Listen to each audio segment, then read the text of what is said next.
대통령 탄핵 반대의 선봉장 역할을 해왔던 김영환 지사의 입지가 파면 선고로 위축될 것이란 분석이 나오고 있습니다. 충북의 현안 사업에도 악영향을 끼칠 것이란 우려가 나옵니다. 대통령 파면으로 그동안 정부가 추진해온 각종 교육 정책에도 영향이 불가피합니다. 대표적으로 AI 디지털 교과서와 늘봄학교의 추진 동력이 약해질 것으로 보입니다. 지역 정치권은 빠르게 조기 대선 체계로 전환되고 있습니다. 충북 현안 사업에 우려가 제기되고 있는 가운데 차기 대선 공약에 포함될지 관심입니다. 폐빙기 도로에 곳곳에 구멍이 나는 포트홀이 자주 발생하고 있습니다. 염화칼슘의 사용량이 증가하면서 도로 부식이 가속화되고 있기 때문인데 주의가 요구됩니다. 여러분 안녕하십니까. CJB 8시 뉴스 시작합니다. 김영환 지사는 그동안 여당 단체장들 중에서도 윤석열 전 대통령의 탄핵 반대에 선봉장 역할을 해왔습니다. 수사기관과 헌법재판소를 향한 공격성 발언도 서슴지 않았는데요. 윤 대통령에 대한 파면 선고에 김 지사 개인의 정치적 입지가 위축되고 충북의 현안 사업도 위기에 놓일 것이란 걱정이 나오고 있습니다. 이태영 기자입니다. 대통령 윤석열을 헌법재판소가 윤석열 대통령에 대해 파면 결정을 내리자 나온 반응입니다. 개엄 애들 장난도 아니고 잘 마음이 홀가분합니다. 박수 쳤어요. 정상적인 사고를 가지신 분이라면 당연히 인용이라고 생각하는 거고 파면이 당연한 거라고 생각하고 있는 입장이에요. 하지만 지난 120일 계엄 사태와 탄핵을 바라본 김영환 지사의 인식과 태도는 정반대였습니다. SNS를 통해 계엄 선포는 대통령의 고유 권한이며 면책 범위에 포함된다. 이번 계엄 사태에서는 권력 찬탈자도 없었고 폭동도 없었기 때문에 재판은 각하돼야 한다고 주장했습니다. 윤 전 대통령 측의 논리와 같은 입장이었습니다. 수사 사법기관을 향한 공격성 발언도 있었습니다. 공수처를 향해서는 윤 전 대통령에 대한 수사 자체가 불법이라고 언급했고 체포영장 집행 과정에서는 경찰들을 향해 단호히 차출을 거부하라고 말했습니다. 헌법재판소를 향해서도 이미 국민 신뢰를 잃은 기관이라고 폄하했습니다. 단순히 개인의 의견을 넘어 국민의힘 시도지사협의회장, 충청광역연합 의장이란 공식 직함을 사용하기도 했습니다. 지난해 12월 말에는 구인사를 방문해 윤석열 대통령이 어려움을 겪고 계시다며 자비의 기도를 부탁드린다는 말을 남기는 등 극우 지지층을 향한 발언을 쏟아냈습니다. 하지만 헌법재판소의 파면 결정 이후 사과는 없었습니다. 사랑하는 도민 여러분, 우리 모두가 서로를 존중하며 연대와 협력의 정신으로 하나된 충청북도를 만들어 가는데 함께해 주시기를 진심으로 부탁드립니다. 위헌적 판결에도 불구하고 도민들에 대한 사과 한마디 없이 이 문제를 정결화하는 것은 말도 안 된다라고 생각을 하고요. 그동안 김영환 지사의 발언이 개인의 정치적 입지를 좁히는 부메랑이 된 것은 물론 앞으로 충북의 현안 사업에도 악영향을 끼칠 것이란 우려가 나오고 있습니다. CJB 이태현입니다. 윤석열 전 대통령의 파면으로 그동안 정부가 추진해온 각종 교육 정책에도 영향이 불가피하게 됐습니다. AI 디지털 교과서와 늘봄 학교 확대가 대표적입니다. 조상우 기자입니다. AI 디지털 교과서는 야당이 교육 자료로 격하하는 관련법 개정안을 통과시켰지만 정부의 제2요구권 행사로 교과서 지위를 잃지 않은 채 올해는 도입 여부를 각 학교 재량에 맡겼습니다. 충청북도 교육청은 AI 디지털 교과서에 우호적인 입장입니다. 그 결과 도내 470여 개 학교 가운데 56%가 도입해 33%에 머문 전국 평균 도입률을 크게 웃돌았습니다. 하지만 대통령 탄핵으로 추진 동력이 약해져 내년 전면 도입은 불투명해졌습니다. 완전하게 교육 자료화되어서 선생님들의 자율성에 따라 학교 현장에서 선택해서 잘 활용할 수 있도록 기대하는 바입니다. 돌봄과 방과 후 학교를 결합한 늘봄 학교도 학부모들의 높은 만족도에도 불구하고 속도 조절론이 제기되고 있습니다. 늘봄 지원실장은 다 충원되지 않았고 실무사는 업무 과부하로 조기 퇴직이 속출하고 있다는 것입니다. 내년까지 초등학교 전체 학년으로 확대하는 로드맵이 실현 가능한지 현장에서는 회의적인 반응입니다. 늘봄 교실이 충북 내에서 제대로 유지될 수 있겠느냐. 특히나 지금 전면 확대되지 않은 지금 이 시점에서도 이 난리인데 내년 6학년 때로 확대되는 건 정말 상상도 하기 어렵다. 의대 증원은 그야말로 안개 속입니다. 증원 2,000명을 밀어붙인 대통령이 물러나면서 사태 해결에 단초가 마련된 듯 보이지만 의료개혁의 방향과 지역의대 증원의 지속 여부는 차기 정부 출범 이후에나 가시화할 거란 시각이 우세합니다. CJB 조상우입니다. 대통령 파면으로 지역 정치권도 곧 조기 대선 체계로 전환됩니다. 이에 따라 윤 전 대통령이 약속했던 충청권 광역철도 청주 도심 통과 등 충북 현안 사업 추진에 우려가 제기되고 있는 가운데 차기 대선 공약에 포함될지 관심이 쏠리고 있습니다. 장원석 기자입니다. 충북 민심을 잡기 위해 윤석열 전 대통령은 오는 2034년 개통 예정인 충청권 광역철도의 청주 도심 통과를 약속했습니다. 취임 이듬해 청주 문화재조창 중앙광장에서 당시 원희룡 국토부 장관과 김영환 지사 등을 대동하고 가진 평택 5송 이 복선화 착공 기념식을 통해 충북의 지하철 시대를 열겠다고 약속했습니다. 청주 공항에서 청주 도심과 오송역을 거쳐 세종, 대전까지 새로운 교통축이 만들어지면 지하철로 더욱 편리하게. 하지만 윤석열 전 대통령의 탄핵과 파면으로 조기 대선이 현실화되면서 충북의 현안 사업에 비상이 걸렸다는 우려가 제기되고 있습니다. 윤 전 대통령의 충북 지역 대선 공약은 청주 도심 통과 충청권 광역철도 건설을 비롯해 오송 철도 클러스터 구축, 2차 전지 R&D 선도 플랫폼 구축, 청주 공항 활성화, 그리고 AI 바이오 영재고 설립 등 15가지입니다. 충청권 광역철도는 오는 2028년 착공을 목표로 민관이 거버넌스를 구성해 사업을 진행하고 있고 오송 철도 클러스터는 지난 2023년 국가산업단지 후보지로 선정된 상태로 지속적인 추진 동력이 필요합니다. 또 2027년 개교 목표인 AI 바이오 영재고는 지난해 정부 예산에서 빠지면서 사업에 속도를 내지 못하고 있습니다. 단체장들이 그냥 먼 산에 불붙을 것이 아니라 보다 적극적으로 중앙부처의 사람들을 만나고 또 우리 지역의 문제는 여야가 없지 않겠습니까?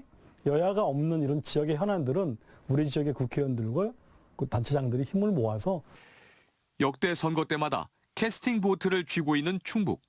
지역 현안이 대선 공약에 포함될 수 있도록 여야를 떠나 끈질긴 설득과 노력이 필요한 시점입니다.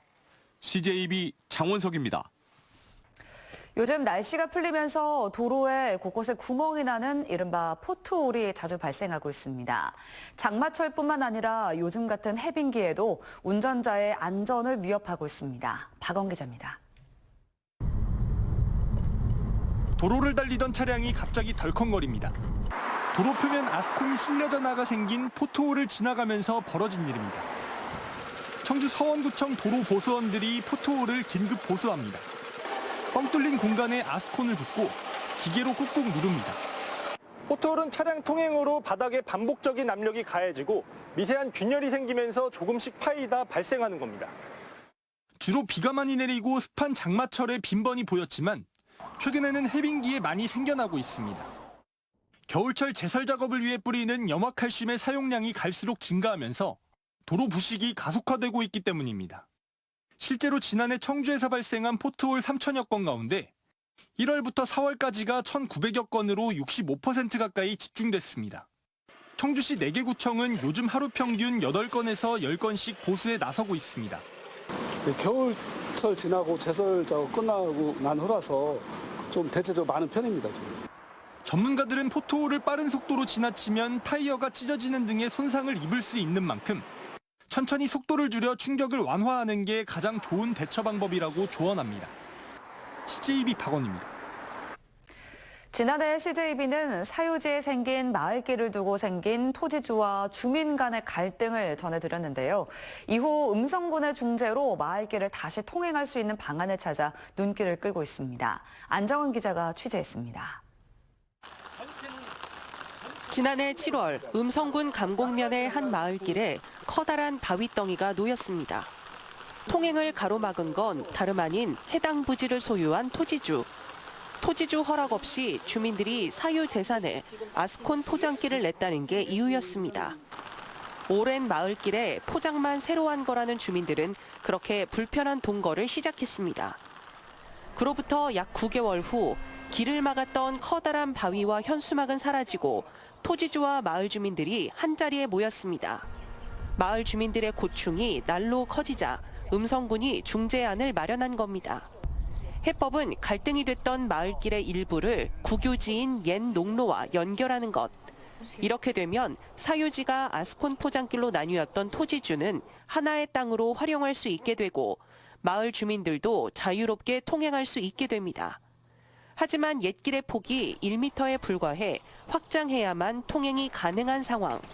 음성군은 토지주들을 설득해 옛길을 넓히기 위한 토지 사용 승낙서를 획득했습니다. 위에 토지주하고 우리 토지주가 양보를 안 하면 이 국어로만 가지고는 길이 안 나옵니다. 사용 허가를 해줬으면 좋겠다고 그래서 그냥 아주 흔쾌히 해줬습니다. 토지주들이 무상 사용하도록 한 토지는 130제곱미터.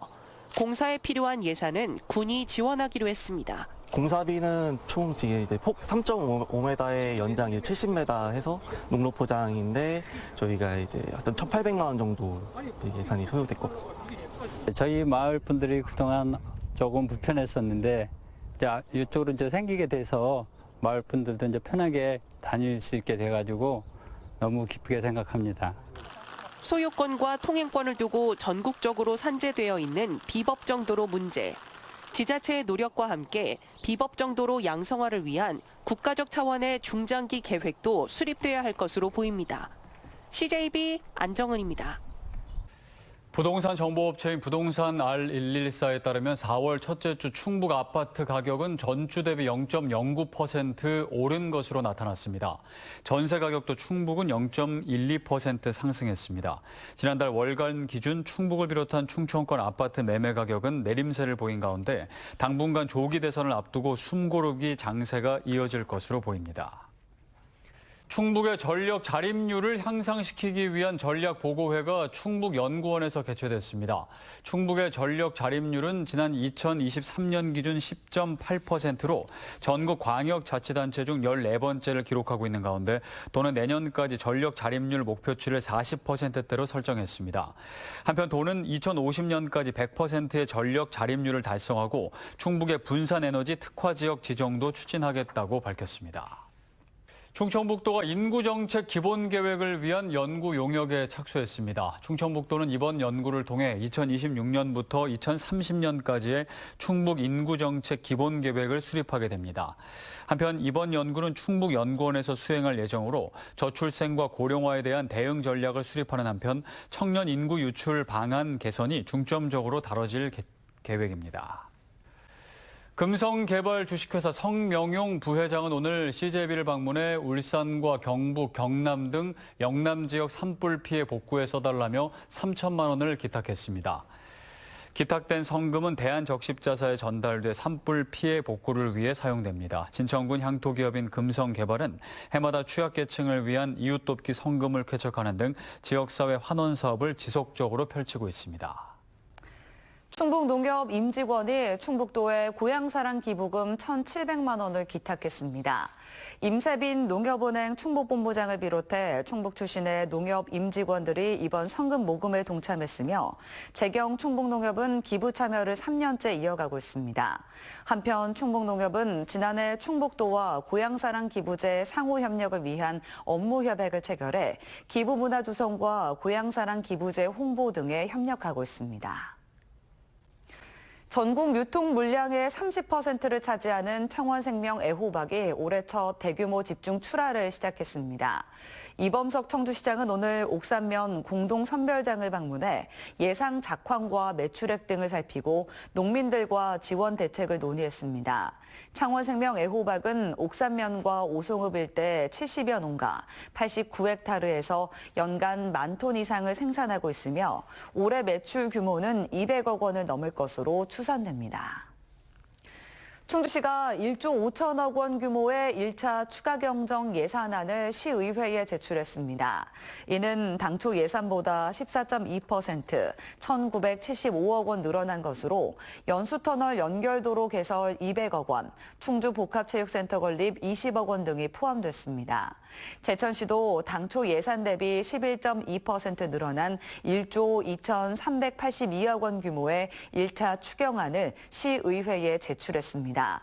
주요 사업 예산은 지역사랑 상품권 발행 101억 원, 남천동 주차타워 건립 51억 원 등이 포함됐습니다. 제천 한방자연치유센터가 새 민간 위탁 운영자와 함께 개관식을 열었습니다. 새 민간 위탁 운영자인 통합예술심신학교는 한방힐링스테이와 단식스테이, 자연치유식 만들기 등 다양한 건강 프로그램과 치유 콘텐츠를 선보일 계획입니다. 제천 한방자연치유센터는 지난 2023년 리모델링을 마친 뒤 제천 한방바이오진흥재단이 위탁 운영해왔습니다. 창원경찰서는 여자 문제로 다투다 아내를 흉기로 찌른 50대 A씨에 대해 살인 미수 혐의로 구속영장을 신청했습니다. A씨는 어제 오전 9시 50분쯤 아내가 자신의 내연녀 집을 찾아가 난동을 부리자 이를 말리는 과정에서 흉기로 찌른 혐의를 받고 있습니다. 경찰 조사에서 A씨는 아내에게 둔기로 폭행을 당해 홧김에 범행을 저질렀다고 진술했으며 흉기에 찔린 아내는 생명에 지장이 없는 상태로 알려졌습니다.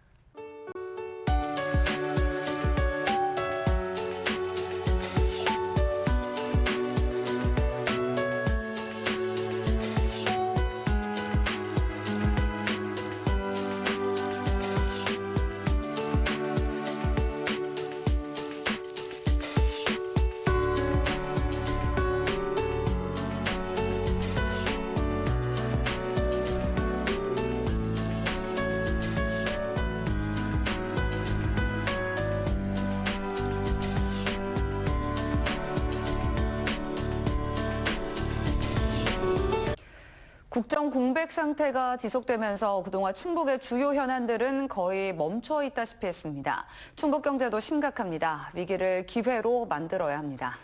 예산 확보뿐만 아니라 조기 대선 국면에서 충북의 중요한 현안들이 대선 공약에 포함될 수 있도록 전략적인 움직임이 필요한 시점입니다. 이상으로 CJB 8시 뉴스를 마칩니다. 시청해주신 여러분 고맙습니다.